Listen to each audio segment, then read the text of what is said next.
Is Robert Boris. I'm Eric Friday. I'm here on behalf of Florida Carry. Question is, why do we have the process that we have today? Why do we have these concealed carry licenses?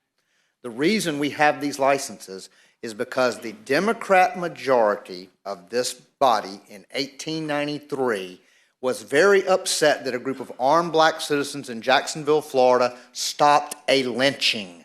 That's why we have a licensing law, because you then needed a license to get a Winchester repeater or to carry a pistol. In 1901, that was added.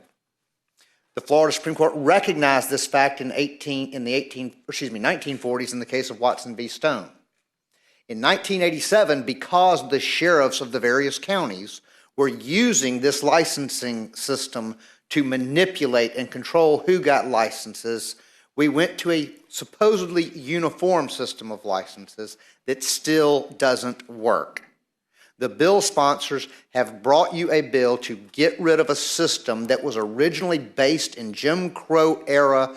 Let's limit only the special people can carry. And they've brought you a permitless carry bill. Is it perfect? No. We want to support this bill. We have some concerns about certain language, and we're prepared for it to be amended, specifically on the issue of affirmative defense issue that this body passed in 2015. And it is my understanding that the House is now going to be amending this bill tomorrow on that issue. And we hope and understand that there's a chance that this bill is going to be amended in that same way. And with that caveat, we want to be able to support it at the next committee stop, but we're very concerned that it's not ready yet and that it might need to be TP'd. We ask the body to consider that option as well as an up or down vote today. Thank you. Mr. Chair? Thank you. Yes. Rich, quick question. Yes. Sir, were you given any assurances that anybody would even be remotely receptive to amending this bill going forward? To amending it as to the issue of affirmative, whether it's an affirmative defense or an element of the crime, yes, sir, I was. To any of your concerns? To that particular concern, yes. Okay, and then just a quick follow-up. Yes. And I know because I think you just tweeted at me or something about an hour ago. You said, let's just get rid of all gun-free zones.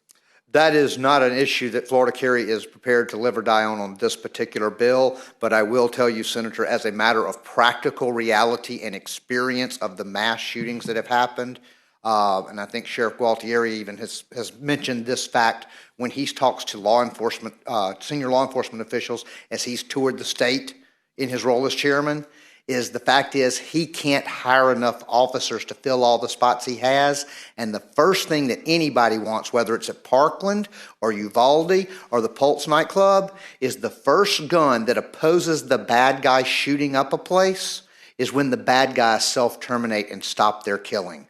It is a good guy with a gun showing up that stops the killing. And the sooner that happens, the lower the number. And you can look across any reputable study that'll show that. And just one quick follow-up. Yes. Do you find it hypocritical that we can be protected in this room and you can't protect yourself in this room? Not only do I find that a thing that needs to be fixed, Senator, I was here in this room, and I believe this very room, in 2018 during the Marjory Stoneman Douglas bill. And I witnessed myself and other members of my side attacked by the very people who are here the same type of people who are here opposing the bill today. They were supporting the passage of the Parkland bill, usually without the guardian language. I was sitting beside Ms. Hammer, a Florida institution, frankly, and I watched her, a great grandmother, be attacked by these people, banging her head with their purses, bumping into her intentionally as they walked past her before or after speaking. So yes, I do think it's hypocritical.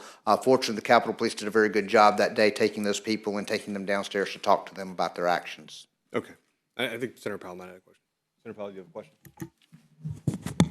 Thank you, Mr. Chair. I just want to confirm that you did say that you believe this is a Jim Crow era bill.